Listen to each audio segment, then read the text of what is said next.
Welcome to the Agents of Innovation podcast, where we feature conversations with entrepreneurs, philanthropists, and artists. Well, I want to wish everyone a happy 2023 and welcome you back to another episode of the Agents of Innovation podcast. I'm your host, Francisco Gonzalez, and as you all know, the podcast here is available on YouTube as well. So if you're just listening to this on maybe Spotify or Apple or wherever you get your podcast, you can also watch us by searching for the Agents of Innovation podcast on YouTube. And whether you're watching on YouTube, listening on Apple, Spotify, or any of the other platforms out there, please don't forget to subscribe to this podcast and be sure to leave a comment as well to let us know what you think about this episode. And on this episode, we have as our guest, Erin Collins, who is a longtime friend. I first met Erin, I believe, the first year that I was living in Tallahassee in 2008. And I cannot remember the last time I saw her in person because I've been all over the place. She's up in Tallahassee for the most part. She's been all over the place too. So we were trying to actually do this interview in person because I'm down here in Palm Beach County where she's originally from, but we were not here at the same time in the last few months. But thankfully, we have this innovative thing called technology, like Zoom, that we could come together on. And so Erin is coming to us from Tallahassee today. Erin, welcome to the Agents of Innovation podcast. Thank you so much for having me, Francisco. Well, it's such a pleasure. And Erin is the executive director of the Florida Alliance to End Human Trafficking. And Erin, before we get into what you're doing now in that role, I thought maybe you could let our viewers and listeners know a little bit about yourself and your background. Sure. Thank you again for the opportunity. So I grew up in 9 different states, but moved to Florida in 1997. I've always joked that I'm not in the witness protection program and I'm not some sort of, double agent working for the military. My father was in corporate hotel sales, so it afforded my family the opportunity to move around the country to see so many beautiful places and meet so many wonderful people. Moved to Florida in 1997, grew up in Jupiter, not too far from where you grew up in Palm Beach County. I went to the University of Florida. Go Gators, sorry. And then moved to Washington, D.C. after graduation. And I will say that I studied journalism, specifically telecommunication news and political science. My dream growing up was to be the White House press secretary. But shortly after arriving in D.C., which I was doing press for a congressman at the time, Washington, whether it was in 2006 back then or now, is a challenging, fun, enigma, crazy environment, and received a lot of great work opportunities, but something was always pulling me back to Florida. So I figure not too shabby of a place to be in the Sunshine State's capital. So I moved to Tallahassee in 2006, and the rest is history. The years have flown by, but every role that I kind of have taken over the last nearly 20 years really led me to the position that I have now. Well, Erin, the years have flown by, but not on your face. You look like you did the day I met you, 2008. But the years have flown by for me. We were talking about my birthday this week as we're talking, but but Tallahassee is a wonderful place, and I lived there for 8 wonderful years. Really treasure the time there and all the friends we made. And it's like a small town almost. I mean, it's definitely much smaller than growing up in, say, Broward or Palm Beach counties, or certainly Miami.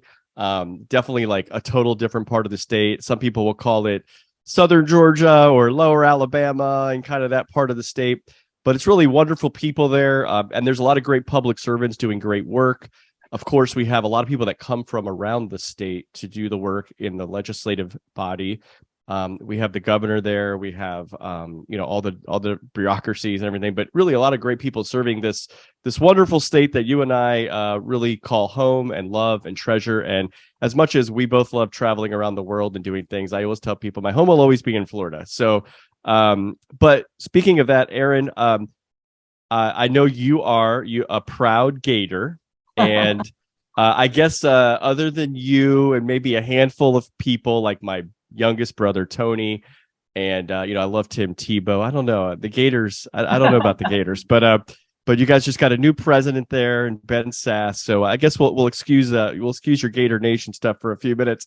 I wanted to mention though, speaking of Gator honoree, you are an honoree of the University of Florida Alumni Association 40 Gators under 40 in 2022. And you've also been a finalist. You are a finalist, I guess, right now for the Servant Leadership Award presented by Leadership Tallahassee.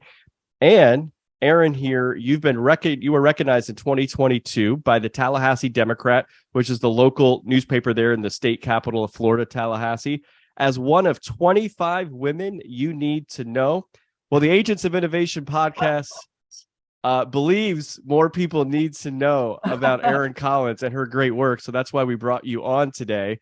And so, Erin, we're going to get into some other parts of your background and your story a little bit later.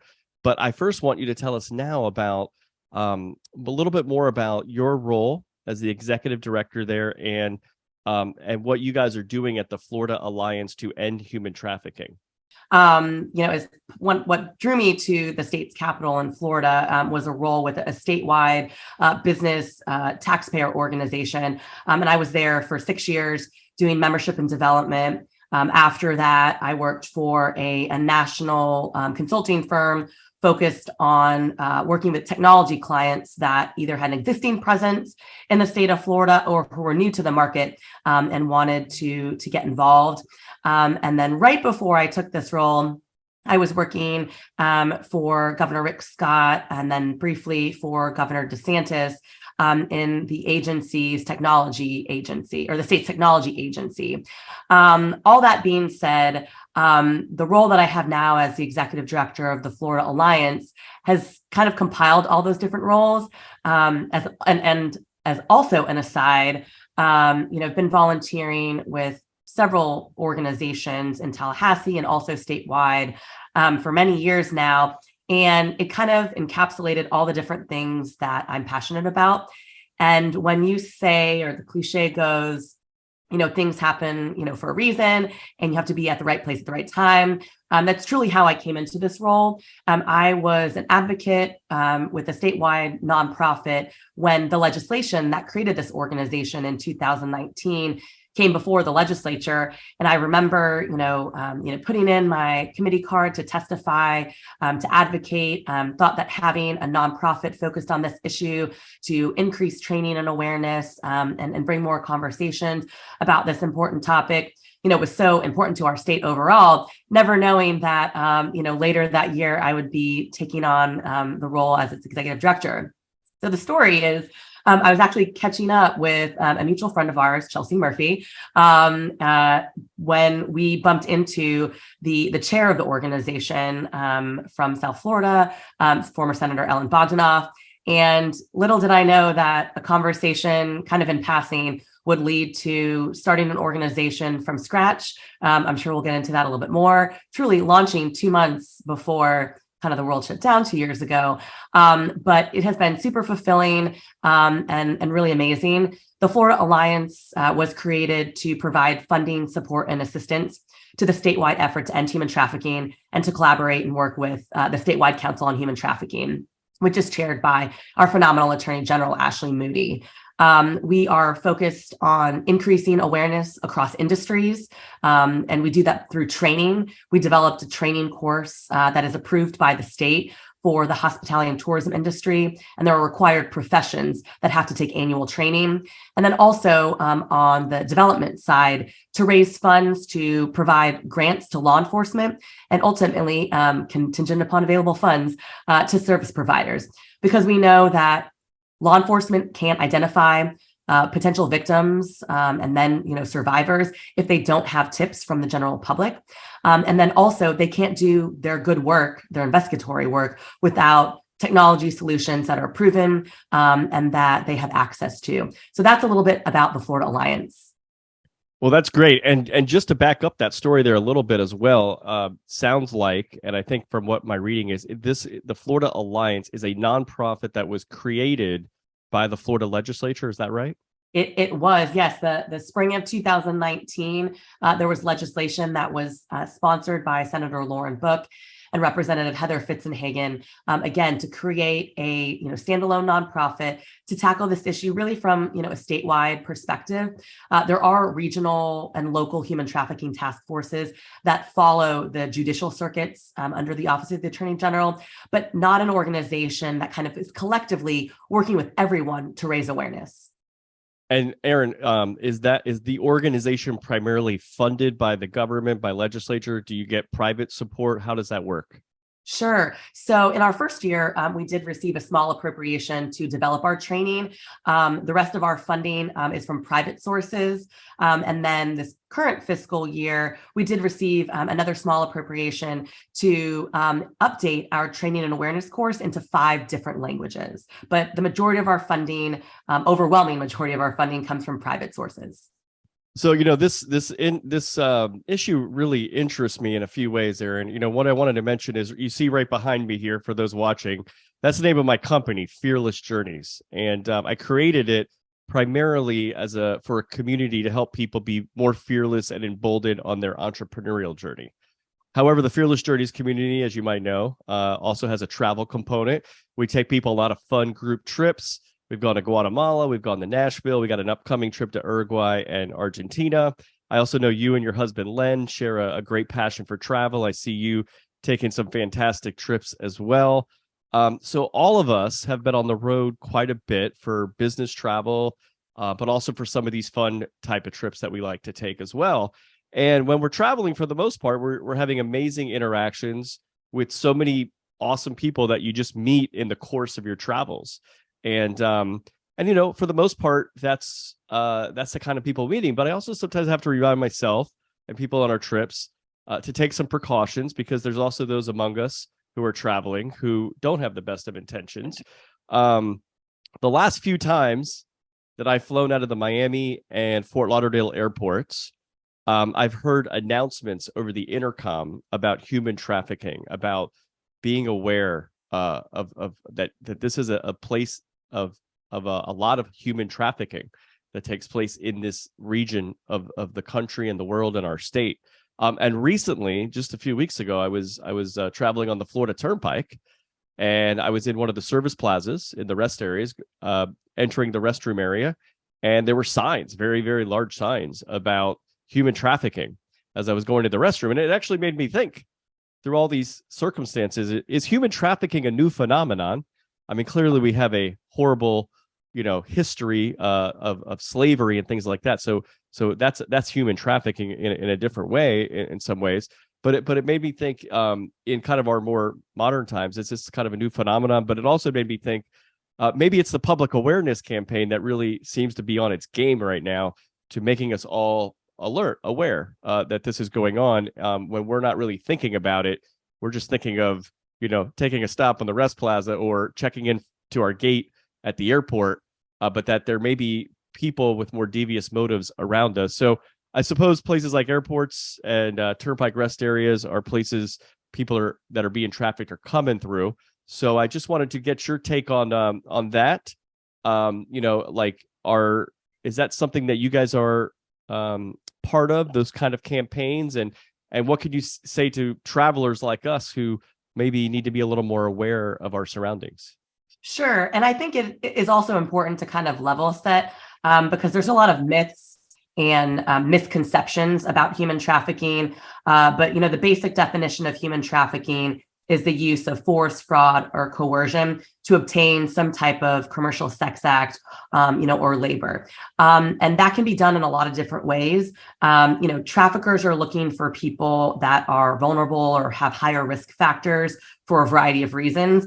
That could be psychological, emotional vulnerabilities, economic hardships, people that don't have that safety net. That could be, church, family, friends.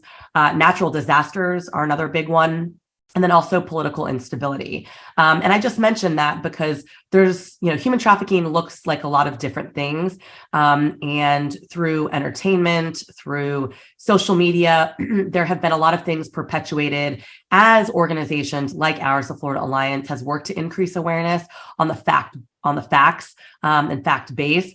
But it's hard once that viral post is shared thousands, millions of times to kind of put that genie back in the bottle. But to your point, there are a lot of different ways that, companies and individuals are helping organizations like ours and others and law enforcement, spot the signs of human trafficking. So when we hear, every year, the Florida Department of Children and Families, and it's the same way in other states, or the National Human Trafficking Hotline, compile the number of reports, texts, calls to their respective numbers. They have, increased exponentially since we have started tracking back in 2012. And that's when Florida took first steps related to human trafficking laws with the Safe Harbor Act. And we look at it as, obviously, it's horrific what is alleged in these reports, and obviously people who, are brought, through the criminal justice system and that process.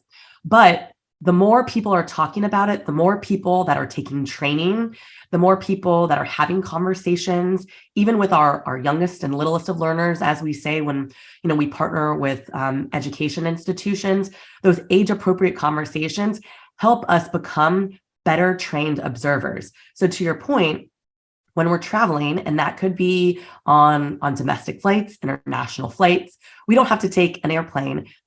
We stop at rest stops. We are all throughout the community in our state, and everyone has the opportunity to see something. But if you've taken a training, you know that there are certain factors, both from a behavioral and maybe physical standpoint, that might not sit well kind of in the pit of your stomach. You don't know why. And most people, I know even, before coming to this role and sometimes even now, for myself, we think we kind of downplay sometimes what we see because we're like, oh, maybe it was, a parent getting in an argument with, their child, or, everyone's moody when they're, a preteen. There's a lot of different things that we kind of want to turn a blind eye. But when we see it in front of us and we've taken a training and we've become more aware and educated, law enforcement service providers, our organization, we want people to place a phone call, send a text to make that report, because again, law enforcement can't do their good work. They can't investigate if they don't know what's happening. So in a long-winded way, yes, government and working with nonprofit organizations are always doing awareness campaigns throughout the year. I think sometimes, and again, we're very fortunate in the state of Florida where we get a lot of amazing high-profile events. So whether that's the Super Bowl, national championships for football, big concerts, people that come to several of our amazing theme parks. There's a lot of different awareness campaigns that go on at a specific time of year based on those events. But the work continues 365, 24/7, unfortunately, because we are a peninsula. We are access to truly the world. So if you're flying on a plane, you're taking a bus cross country, you're driving, it doesn't matter. Our ports of entry, obviously, there's a lot of different people, millions of people that are being transported just for tourism purposes, but unfortunately also for those nefarious and criminal purposes as well. Yeah, wow, you point out a lot of factors there when you think about Florida and the role that you guys are playing because of, you just mentioned some things. Theme parks, high-profile events, the fact that we have so many ports of entry. We are a gateway to Latin America and in some ways the entire world. And so all these things, not to mention earlier, you talked about things like natural catastrophes. Well, we have some of those, right? And political instability. Hopefully, we don't have as much of those, but other countries near us have a lot of those, and that factors in. So you mentioned before mostly human trafficking that you're focused on. It seems like there's things like you said, force, fraud, coercion, and particularly to get people into industries for sexual activity or forced labor. So because when we talk about human trafficking, I mentioned before, like a lot of different images can kind of be conjured up. Also, we have this idea that people are being trafficked from other countries, whether like right now there's heightened tensions with the border, but we have people coming in all different ports of entry into the US. So we have that, but you also mentioned the domestic trafficking or maybe even just local trafficking. I read here in one of your reports that in 2021, over 2,000 human trafficking victims were identified within the state, but there was also a lot more reports. So let's I don't know if you have these statistics or anything like that, but of those, say, 2,000 victims identified within the state, do you know how many, like where those people were coming from? Were they Floridians? Were they coming from other countries, other states? Where does that kind of break down a little bit? Yeah, so I'll also add on to the types of human trafficking. It can be present and look like a lot of different things in those subsections, and there might be forms of exploitation that at this present time we haven't even thought of that are taking place. Mm-hmm. But the biggest thing is there are so many myths that what does a victim of human trafficking look like? And I'll tell you that people are not driving around your neighborhood in a van with no windows and snatching your kids. Do kidnappings happen? Yes. But in the numbers that are portrayed sometimes, no. A lot of the times, especially with our minors who become victims of human trafficking, teenagers, adolescents, they begin a relationship or a friendship, which is called grooming, with people online. So I know that you are, and as am I, huge fans of technology. However, there are, bad actors using technology for, purposes of crime and illegal activity. So having, again, as I mentioned earlier, the age-appropriate conversations with our teenagers about, yes, I know you want to get on Snapchat, but here's what we're going to do. Your account's going to be private. Here's some controls. A lot of these technology companies, and again, not to be political about technology companies, have instituted a lot of different parental controls over the years, because as much as we try to get ahead of the nefarious bad actors, the risk is worth the reward to these individuals because they're making a profit. And, until there are people that do not want to purchase other people for some type of use, human trafficking is going to exist. And so having those conversations early on, with our children, with our cousins, with our, neighbors, our students, is so important. I'll also say, to your specific question, there are people that, are coming from other countries for a variety of different reasons. And a lot of it sometimes, more recently, is political instability. And that is a number of them. But victims of human trafficking are the people that live next door to you. It doesn't matter if you, live in a beautiful, affluent community, have access to all the wonderful things because, you work hard and you earn them. Anyone who is connected to other people, mainly, technology, a cell phone, has a potential vulnerability.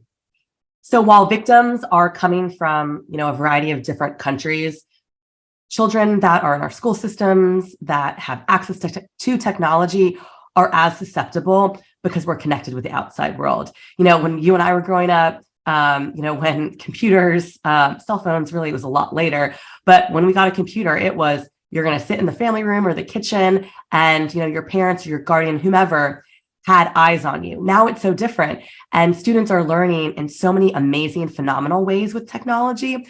But again, those bad actors who want to exploit for a variety of different purposes are leveraging that. So the biggest thing that, we're focused on is, fact-based, non-myths. And, we talk a lot in our board. We have an amazing board at the Florida Alliance, dispelling those myths. And so I'd rather have, friends, family, colleagues, or people I've met in passing, but know that, or even never met me. And I do get emails about, hey, I saw this online. Is this true? Having a quick conversation is so much better and more important and timely rather than posting it to social media. Again, genie's out, can't put it back in, and then who knows what goes on.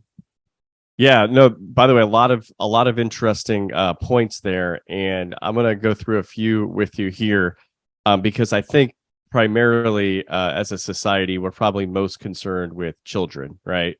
And I want to talk about other people as well, because I know there's other victims, but you talked about children. When you and I were growing up, it was more that idea of that person in the van, of right, driving around the neighborhood, right? And I'm sure things like that still exist, so not to downplay that.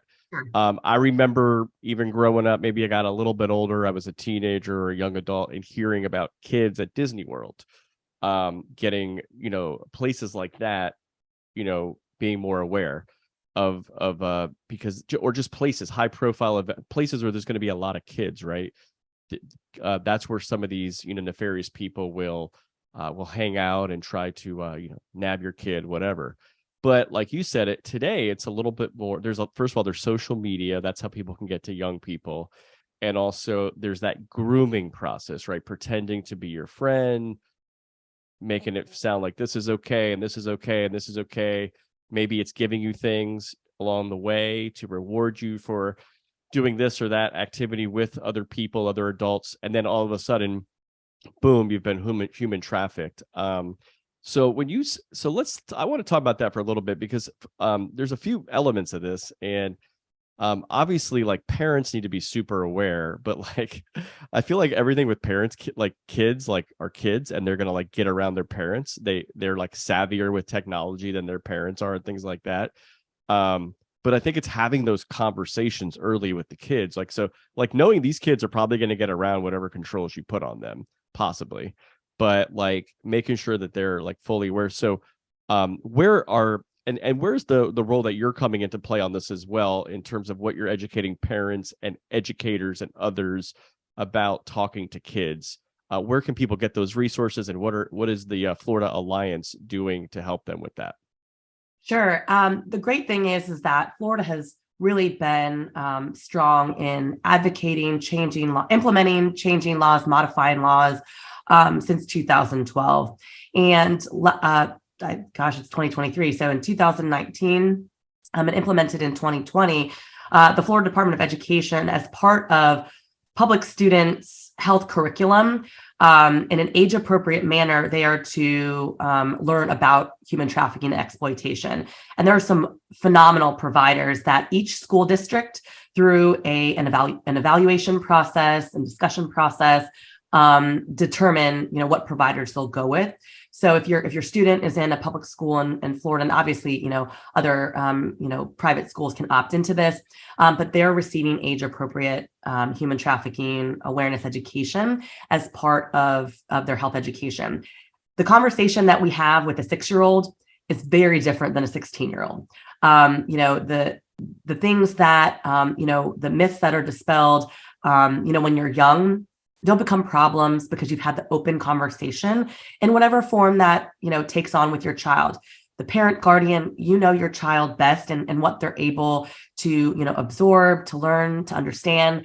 But I'll also say that there are victims of human trafficking that are trafficked by a guardian or a parent.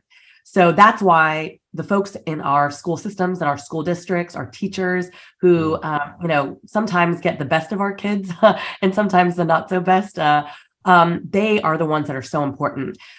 We launched with the Commissioner of Education here in Florida in the fall of 2022, a campaign geared specifically towards those ages, called I Am Invaluable. And it's resources for schools, for parents, for teachers, for students, to open the discussion about this important topic, and kind of dispel those myths, but also focus on online safety, which is such a huge component. We think that if we parent and discipline our child or the people that are around us, then no harm will come to them. Unfortunately, we know that's not the case. But intervening, having those preventative, those educational, those fact-based conversations are so important. The thing that always boggles my mind is, and again, super pro technology, obviously innovation, but the bad actors are using technology in ways that we had never identified. So some of the things in our toolkit, iaminvaluable.com, are some of the apps that law enforcement has identified that are the most used through that grooming relational process in their investigatory work. I'll just throw one out there that is just crazy. We all have an innate calculator app on whatever mobile device that we have, doesn't matter the manufacturer. There's a calculator app that is an encrypted app similar to some of the others out there that is used for messaging that is very, very, very hard for law enforcement, to identify.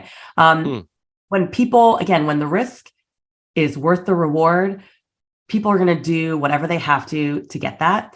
And they're using technology for those purposes. So again, having those conversations with those littlest of learners to dispel myths, to just open up the dialogue. You don't have to have the long-winded, monologue about human trafficking, its, background and existence with your 4-year-old, but you can say, if you ever feel uncomfortable, here's what you do, go to a trusted adult. And sometimes that's not always a parent. It could be a teacher. And that's why equipping them with, information and resources is so important.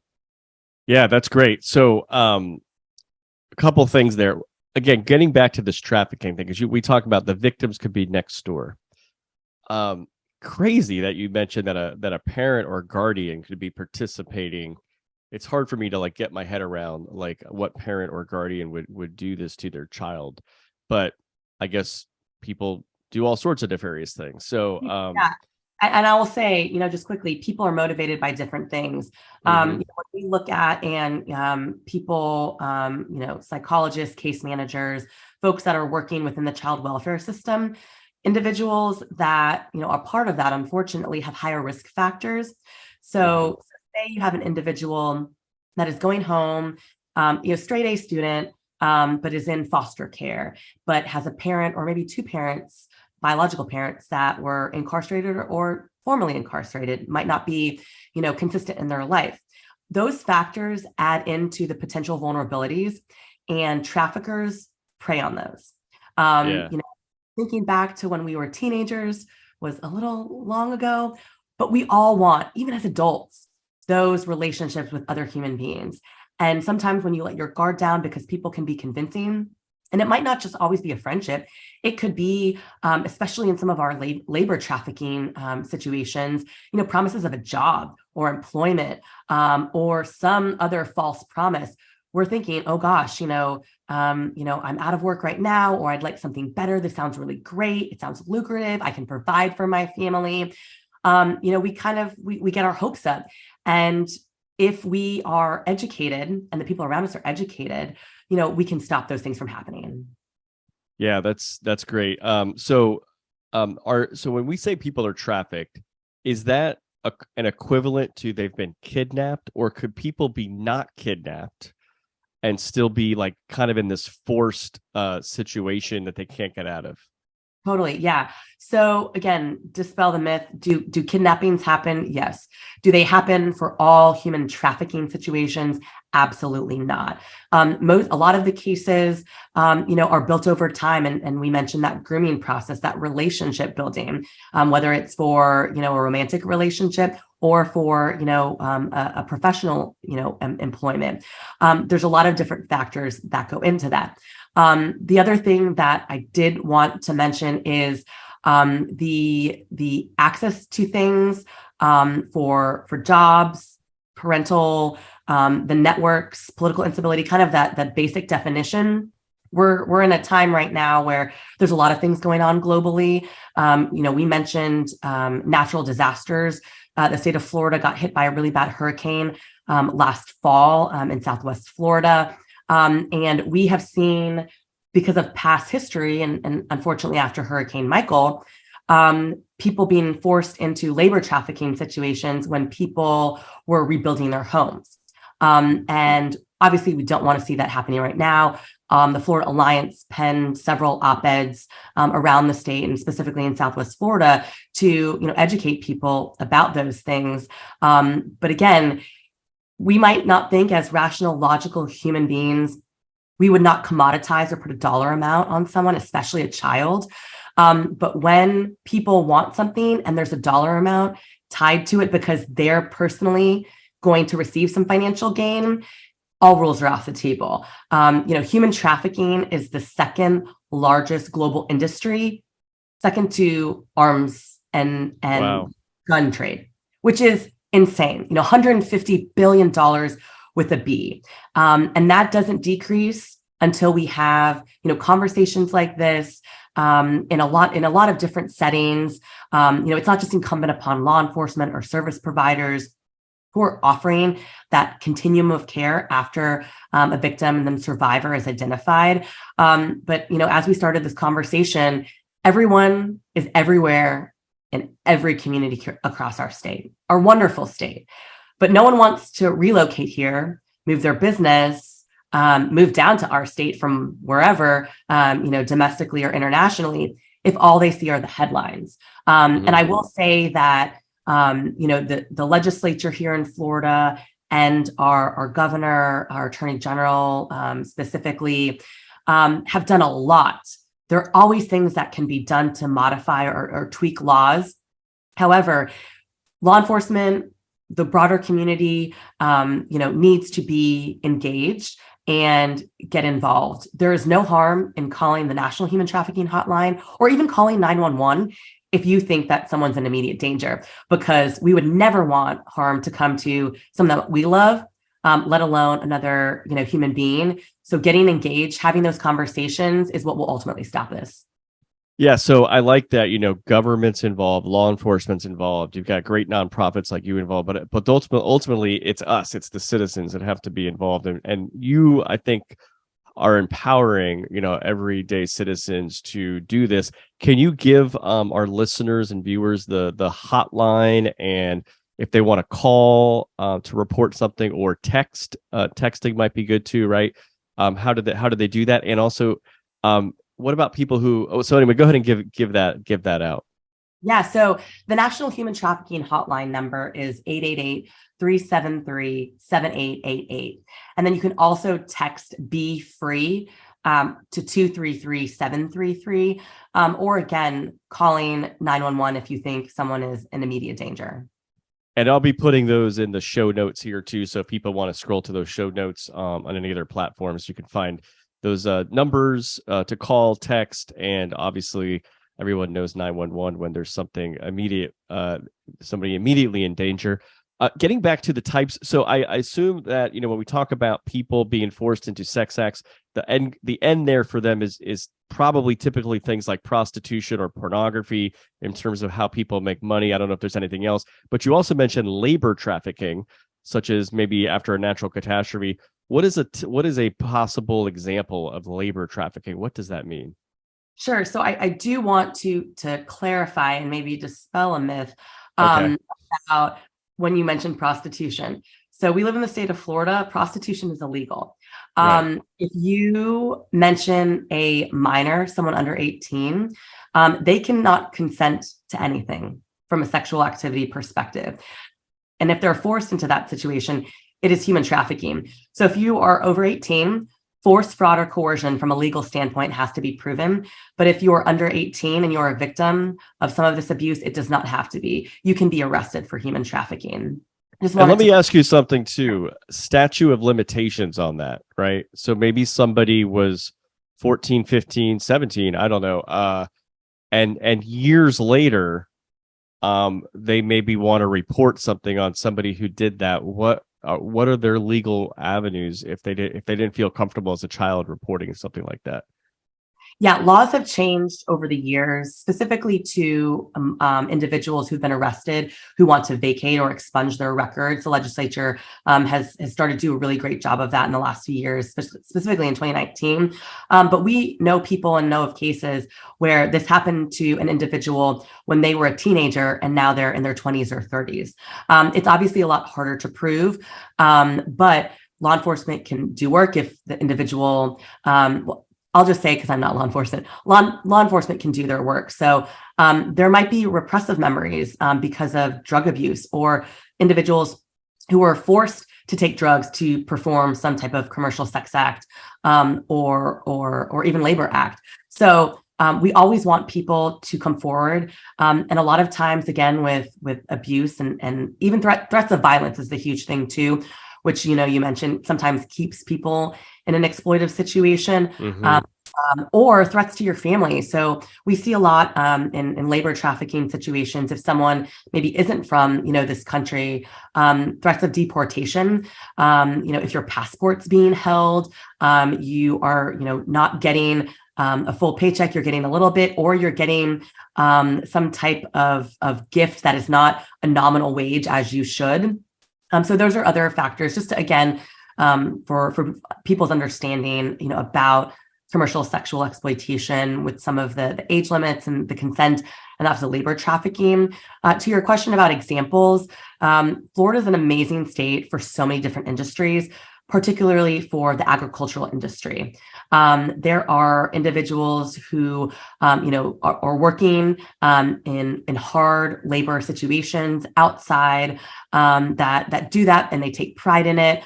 And they're amazing workers. And then there are others that, from this country or not, that are being forced in that situation, working tremendously long hours, no breaks, having to live on premises that are part of that industry, unfortunately.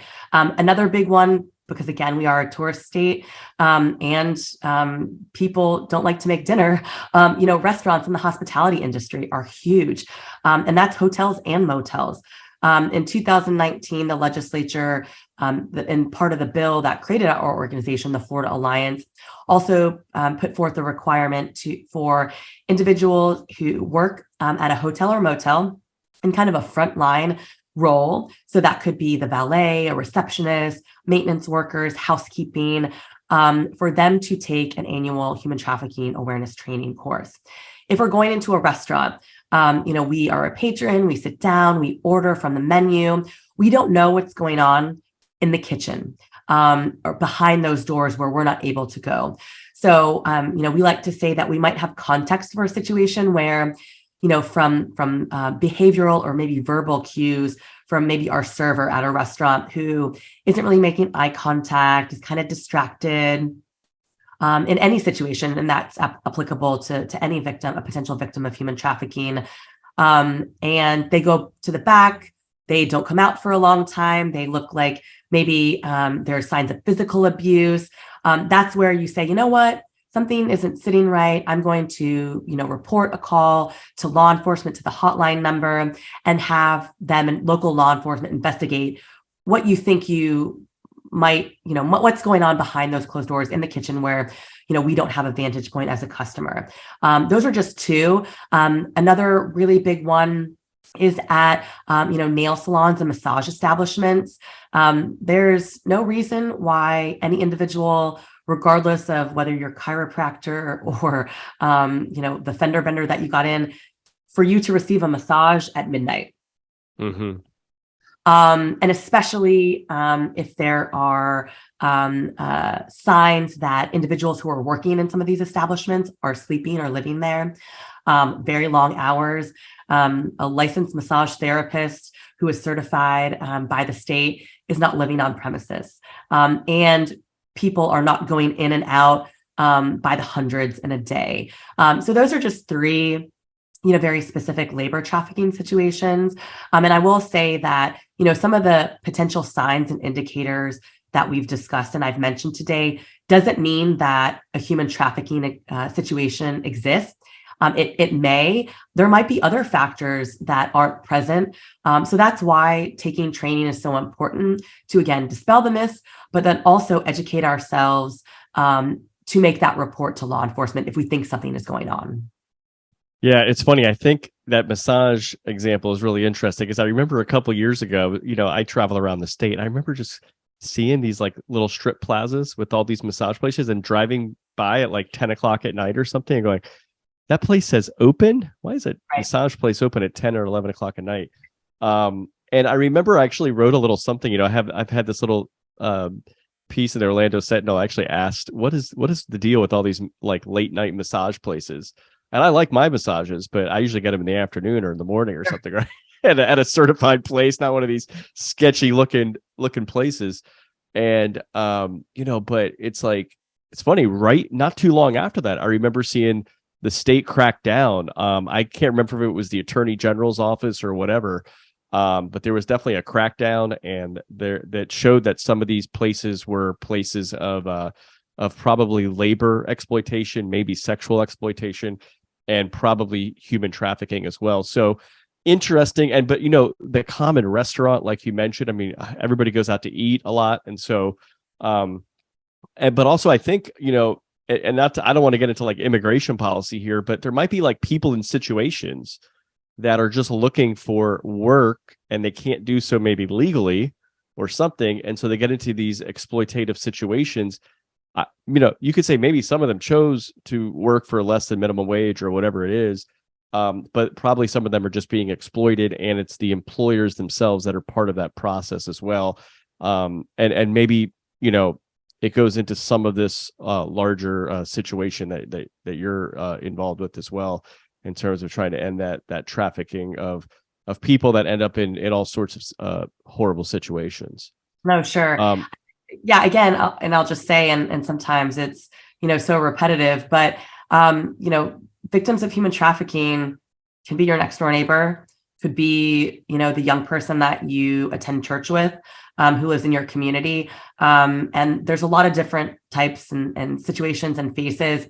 But unfortunately, this type, commercial sexual exploitation or forced labor, these victims, the demographics and the ethnicities, the gender, no boundaries, unfortunately, because when traffickers and bad actors sense a vulnerability, and that could be from the star student who lives in that wonderful, awesome community with, 2 parents, a dog. I mean, truly the idyllic life. But, is a teenager and wants to create relationships. That's a vulnerability. And so we have to sometimes dispel those things. Do situations happen? Obviously, unfortunately, they're happening all around the country and sometimes in our state for people that, want a better life. And there's a lot of opportunity in our state. And we're so grateful for those policymakers who are affording that, and for the business owners who are creating wonderful workforce to do that.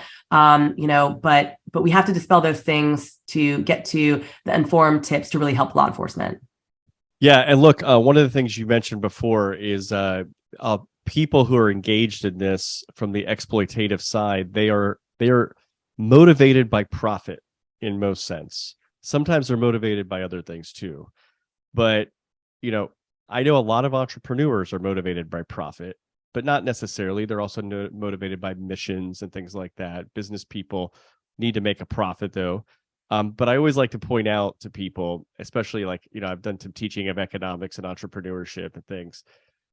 I'm a big proponent of the profit motive or the free market or capitalism or whatever, things like that. But that people have to remember, this is kind of a dark side of that. What true capitalism or true market economy is where people freely exchange their goods and services for others, provide their value, right? So we bring our comparative advantage to the marketplace, things like that. Human trafficking is not that. It is people being forced. It's exploitative. It's theft. It's all sorts of things. So, and that's similar to like the drug trade, right? I mean, it's like, but the reason I kind of want to get back to that is there's so whether it's drugs or sex trafficking or human trafficking or all these things, there's somebody making $1 at the end of that, and that's a lot of the motive. But you kind of hinted at this a little earlier in something you said. All of that will stop when the demand side stops, right? And it's that demand side of people paying for these things that is really fostering all of this on the supply side. Yeah, definitely. Well, and to state an analogy that you can understand because you've traveled in Central and South America. So think about, and I think you're a chocolate person. We love our, right? So we want things, for us that are fortunate to have, phenomenal jobs, we earn, we save. If we want that, 80% bar of chocolate with the finest of ingredients, or similarly, very similar, that wonderfully fresh brewed cup of coffee from wherever we want. From Guatemala, of course. Of course. We need to be willing as consumers to pay more. I know it's frustrating. I know it's, hard, but when you go on the International Labor Organization, who tracks fair trade of, you name it, every single good and service that we consume, we're not going to stop those practices, because obviously if profits are going up, and obviously it's not, the individual who's harvesting it in another country, they want to provide for their community and their family, or their tribe in some cases. So, they are being forced to do this, threats of violence, and then there's money involved, and it's a vicious cycle. So, the next time you go to get that great chocolate bar or a cup of coffee, whatever it might be, pay a little extra. Companies have done a really good job over the years, in part because some of them have been called out by some from governments like ours, and from influential people, to say, hey, these are marked fair trade, so that you can sit well, enjoy what you paid for, and it's worth it, because that at every point of the supply chain, no forced labor was being used to make that item or good. Yeah, I got to give a shout out to my guest from episode 99, Mike Menina of Thrive Farmers. They actually do this. They pay farmers 300% of what they're typically paid by other coffee companies. Wow. In places like Guatemala, Costa Rica, Brazil, other places like that. But we got into this whole conversation about exactly what you're talking about, what is going right to the actual farmer themselves, right? Well, Erin, we're gonna try to bring this in for a landing in a few minutes here. But the last thing I want you to say on this topic. So we have all the things for the Florida Alliance here to end human trafficking. We're here in January of 2023 at the time we're having this conversation. I know you're based in Tallahassee, and there are committee weeks being ramped up right now for all sorts of things that are coming before the legislature. The legislature actually convenes for business in March, and I think it ends in May. Governor starts signing the bills around then. He has about 30 days after it ends to sign the bills. Are there any priorities that you have before the session, or for the people of Florida, that you want them to focus on?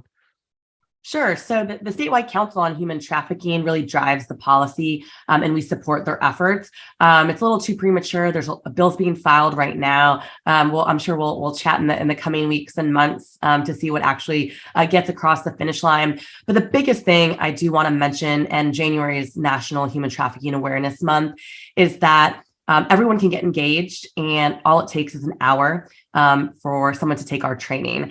I know you'll put it in the notes, but if people go to youcanstopht.com, that is a website under the Office of the Attorney General in partnership with our organization that really challenges the broader community, and specifically businesses, to proactively take a challenge, really, and who doesn't love a little competition, to proactively train their employees on the potential signs and indicators of human trafficking, what to do if they suspect human trafficking, and where to report it.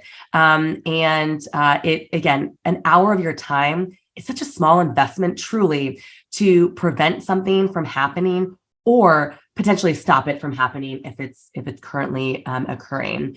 The other thing I would say is, if you are in South Florida, we are having an amazing event. I don't know can we plug events here, Francisco? Yeah, plug the event. On May 16th, down in Palm Beach at the Breakers, we're going to be hosting a Night of Hope and Healing. It is our signature event to recognize all of our partners in this fight against exploitation. And it will be a really fun way to recognize those individuals, but also to educate our attendees and our guests and then to honor some amazing champions who are on the front lines doing this work, but really behind a lot of the fanfare. We hear about elected officials in companies sometimes, but there are a lot of people that are silent warriors, as we say. And so it'll be a really beautiful night, and we hope if you're in the area, you'll consider attending. So where can people find out about that event or sign up? Sure. So our website is Florida Alliance, all spelled out, ndht.com. So Florida Alliance, ndht.com.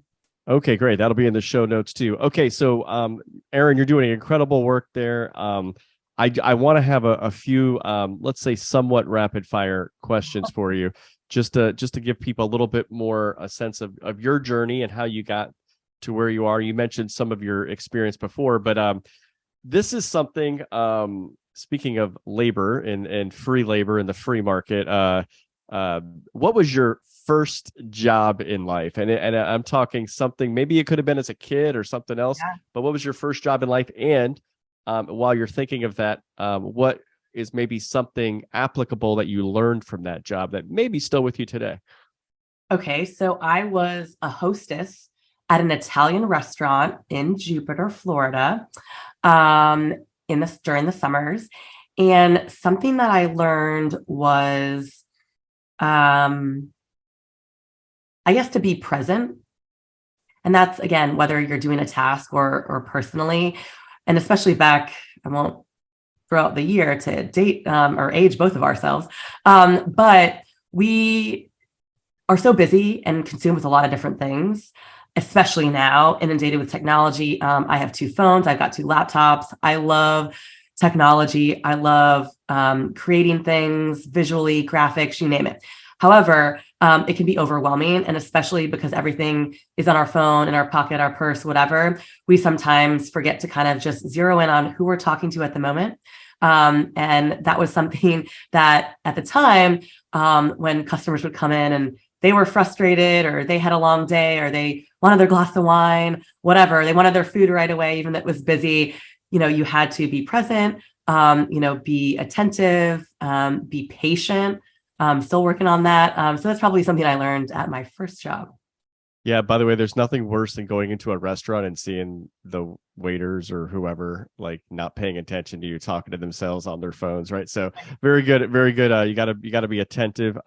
So I know you grew up in Jupiter, and you then went to the University of Florida, right? What was then the first job you had out of college, post college? Sure.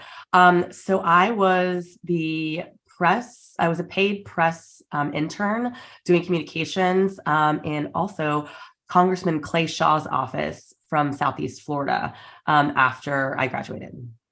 Wow. And so that's interesting. Did you say, was it a paid internship or? It was. It wasn't a lot. And I thank you to my parents, shout out Phyllis and Kenton, Jupiter. But it was something that I loved. I gained so much experience, exposure, still love DC, visit it as much as I can. Nothing has changed since that time, but a lot has changed, but nothing has changed. It's kind of cyclical, right? But it was a phenomenal experience to work for a man who was so respected, not only in Florida, specifically in his district, but really the country. So it was wonderful. Loved it. Well, and for Ken and Phyllis, I haven't seen you guys in a while, but I know you're watching and listening. So hello. Your mom loves a lot of my Facebook posts. And what's funny is, my last guest was episode 117. And that was this young man, 19-year-old Matt Stone, who's an Elvis tribute artist. And apparently, your mom's liking all my posts from putting that up. And apparently, I think she knows his mother or something for a long time. Yeah. Let me tell you a quick aside. The greatest of champions in my parents, but my mom, where I really truly learned the passion for people and volunteerism was from her. The woman still does not know the power of no. She's constantly engaging, volunteering, giving, and just shout out to her because, we learn from the people that we interact with most. And in my situation, it was my family. Yeah, absolutely. And obviously that shows with you. And I know you've been really involved with Junior League and all sorts of other volunteer activities. So I'm sure that didn't fall far from the tree there from Phyllis. What I know you like to travel as well. What has been, maybe if you could name a favorite or most impactful travel experience you've had? Okay, so I'm gonna go with, I'll say the most impactful, and then I'll say the most recent, which was like bucket list in a different way. You'll see why. So the most impactful was probably years ago when I visited Rome and the Vatican for the first time. There's something about, traveling within Europe, but especially going to a place that I had studied, learned a lot about as a kid, and when you're walking the halls of history, and things that you've only seen in photos or read about or seen on the internet. That was, kind of a wow moment for a lot of different reasons. And then I'll say the most interesting and impactful, and by no means am I comparing the two, but my husband and I, during the holidays, we saw Adele perform. And again, not comparing at all. I'm a big person of faith, Francisco. Other people who listen to the Agents of Innovation podcast know this. However, it was, shall I say, a spiritual experience. Adele, voice of gold, hilarious, super sarcastic, witty, amazing, passionate. As I'm sure a lot of your guests, because I've seen previous episodes and obviously your most recent guest, huge lover of music. So my husband and I and our family, we love to be able to travel sometimes domestically. We're planning some fun, exciting things for the summer abroad to see some of our favorite artists. So, save the time, earn it. We put in the grueling hours now, but it's so worth it when, you're visiting and experiencing all that life has to offer. Yeah, well, I'm glad you said that, because sometimes we just travel to a place like Rome for a specific thing that's there maybe all the time, right? But then sometimes we travel to a place. Was it Vegas that you saw Adele? Where was it? We did. Again, very non-traditional Christmas for us. We actually saw her on New Year's Eve, or Christmas Eve, and it was, breathtaking, amazing. Yeah. So but to go somewhere for an experience, and Erin, you and I have traveled on the rock boat, right? One of my favorite things to talk about. And so being able to go, like, to be honest with you, I think you would agree with this. Like, we've been on a lot of different cruises in our life. Like, the physical act of going on we didn't go on the rock boat to go on a cruise ship necessarily. We didn't even go on the cruise ship on the rock boat to go to whatever ports that are almost immemorable. Right. Like, which one were we at? We were at Costa Maya, or are we at Cancun? Exactly. Like, I don't even remember. But we remember, like, the amazing, like, seeing Need to Breathe on the ship as we're, like, in the middle of the Caribbean Sea or something, right? And like, and just having those intimate, like, experiences with thousands of other people, of course, but the amazing experiences. So for you guys to go to Adele and to feel like you had a spiritual experience in Las Vegas. Hey, who else performed in Las Vegas? Was Elvis Presley, right? So I would have gone to Vegas for Elvis Presley. So I don't know, Adele, you're gonna have to do a little more convincing. But I know she's amazing, and she has a great voice. I'm just bucket list. She's there until March. Go see her. All right, you heard it from Erin Collins. Go see her. So, Erin, last question or two here. What advice do you have for young people who are maybe coming out of high school, college, whatever? They're unsure about the first steps to take towards a career. What kind of advice would you impart on them? Find a mentor. I have been super blessed with both female and male mentors from the time first mentors were my parents, and then other family friends. But when I graduated college, and then also really when I took my first, kind of full-time professional role, is when there were people that, one, were recommended to me, but then there were some people that I knew about, and I emailed or I called. So don't be afraid to reach out to people that you admire or you want to learn something from. Or on the flip side, or if there's someone who maybe you are so in disagreement with, but you respect the position from where they're coming, those people can turn into fabulous mentors. So I think definitely getting a mentor is important.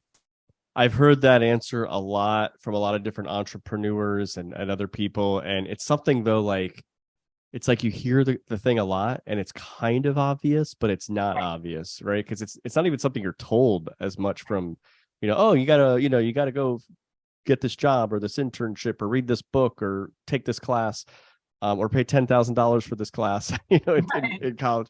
But a lot of people don't understand there's all these people. And by the way, one thing I've learned is most people, you got to ask them to be like, right. And many people are willing to do it because they're like, they see the initiative of a young person that's like wants to learn from something from them. And then it's also like for somebody who's been a mentor too. And I'm sure this happened for you. It's like there's challenges for some of those people. Sometimes it's frustrating. Like, oh, they're doing this path again that I told them not to go down or something like, right.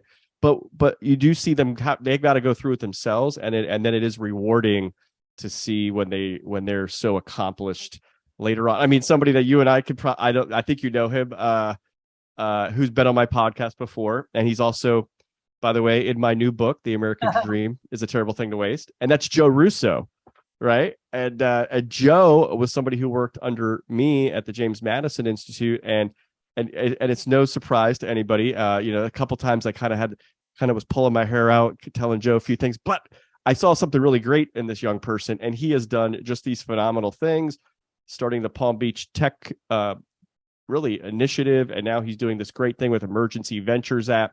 So like he's somebody like I'm very proud of, like as a mentee. And so I think what you're telling like young people, got to ask.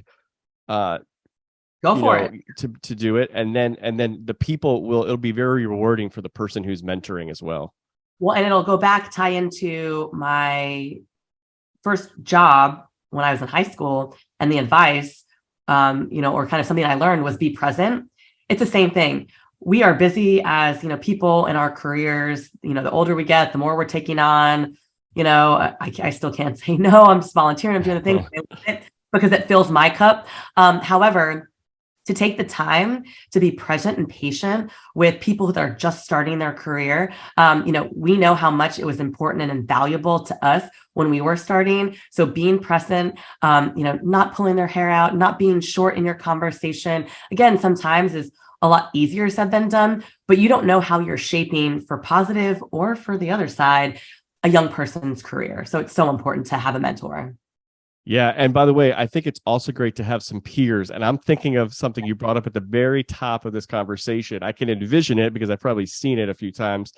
You and Chelsea Murphy sitting there having a cup of coffee or lunch or whatever you were doing in Tallahassee, and over walks Ellen Bogdanoff and the three amazing women there, start having this conversation about starting this nonprofit. And so having those peers that you could have as well. And maybe there was a mentor in that situation too, but I also want to kind of end this with a question about that situation you brought up, because I was thinking about it when you started the conversation earlier.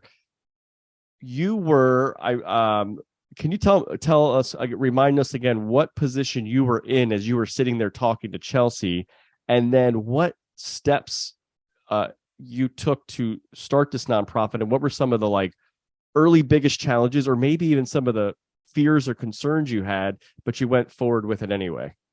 Yeah. So again, right place, right time. I believe in all the cliches that whatever you believe in, like you're put in a specific place at a specific time in your life. And sometimes you're like, what is going on? This is really crazy. But you look back and you're like, oh, I was exactly where I was supposed to be.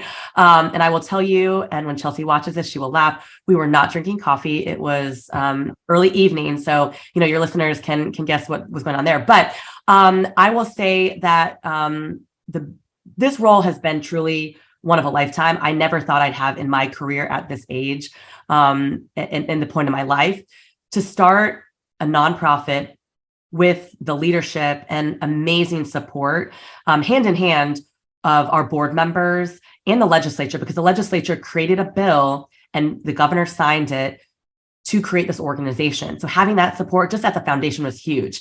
From kind of an entrepreneurial business standpoint, I, had worked with nonprofits and leadership roles, was a fiduciary, but I, worked in these organizations as a volunteer once they were already created decades, down the road. So I learned so much. And I know a lot of your previous guests and your listeners can identify with this. getting all the corporate filings with the federal government, IRS, all the state paperwork, Department of Revenue, Agriculture and Consumer Services that oversees charities and nonprofits, the bank stuff, getting, a mailbox, little things that we think, oh gosh, like that's easy. But the time and the steps it takes, setting up articles of incorporation, bylaws, ethics policies, conflicts of interest. Obviously, I didn't do this by myself. We have a phenomenal chair and board and partners that we work with to kind of help us. But as the staff of the organization, shepherding that along and managing it was a lot. It was also a really cool kind of on-the-job training OJT moment for me. The thing that put a monkey wrench in the business and strategic plan was we launched the organization the beginning of January of 2020. I don't have to tell anyone who's listening or you what happened 2 months later in March of 2020. The really great thing that I'm so proud, and I know our chair and our board and our partners are as well, is it's 2023 January, and we are on such an amazing path and have had some amazing wins and successes over the last 3 years, despite all the instability and the uncertainty truly that went on. So that's what I'm most proud of. And to do something that is both personally fulfilling and professionally, it's like that. It's like I hit the mega millions. Yes, it is. And also I think Florida hit the mega millions by having you in that position as well. And you've done an amazing work there. And I really think it's important for people to understand that people that are listening, that you walked into this and had to kind of start this whole new thing. Like you said, you didn't do it alone. I always like to tell people no one journeys alone. But you still had to lead the situation. And also people forget, entrepreneurs, whoever starts any kind of organizations, all the paperwork, all the little things that you got to do. If you don't do them, nothing's going to happen. And we're lucky that we live in a state that's actually like probably less bureaucratic and a little more like fast-paced driven on a lot of those things and like maybe some other states or countries. But still there's a lot to do. So Erin, I just want to say thanks for being an agent of innovation yourself, and thanks for being on the Agents of Innovation podcast. To our viewers and listeners, I just want to say, as I mentioned at the top of the show, this episode's available on YouTube, Spotify, Apple Podcasts, wherever you listen to podcasts. Please like it, subscribe to this so you can hear other episodes where we connect with other agents of innovation like Erin Collins and people from a wide variety of professions who are making a difference in the lives of others. And also leave some comments. I want to hear what you think about this episode, and please share this episode with others so they can learn about the important work that Erin is doing, and so that we can all be a part of the solution to end human trafficking. Erin, thank you again so much for being part of this conversation. Thank you so much, Francisco.